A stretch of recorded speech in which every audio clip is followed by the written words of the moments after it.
Hey Tyler, that was a great response to the videos that were asked to watch for the discussion. It seems like you definitely understood what they were talking about and seemed to take a bit away from it. Uh, Two things I thought were interesting that you pointed out was the fact that you've had very minimal fire experiences. You've been on the rescue for most of your career. I definitely understand how that is. Uh, I work for Hillsborough County, and much like you, I started out in the first few years around the rescue before I got to get much time on the engine companies.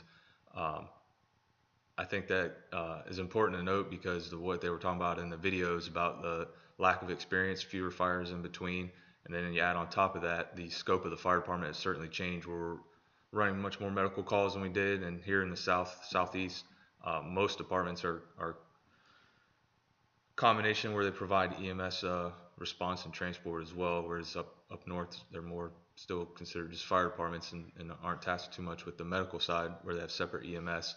Um, so just the progression in our department, obviously we're hired as paramedics, firefighters, and due to manpower and being low on the totem pole, you're typically on the rescue for quite a few years before you finally get promoted or get on the engine company as a firefighter, depending on how your department hires.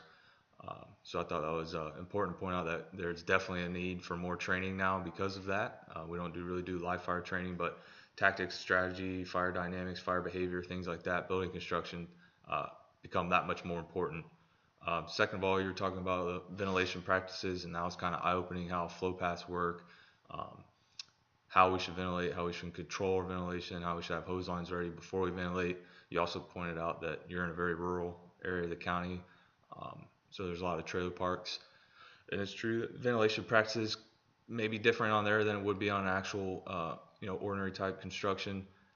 However, I think the importance of hose lines on the ground and quick fire attacks, transitional attacks, knocking down a room of contents fire from the bay window of the front of the trailer can still be quite important to do things like that because there's a chance that somebody in the back of that double wide is still a tenable area, even though the doors are much thinner, things like that.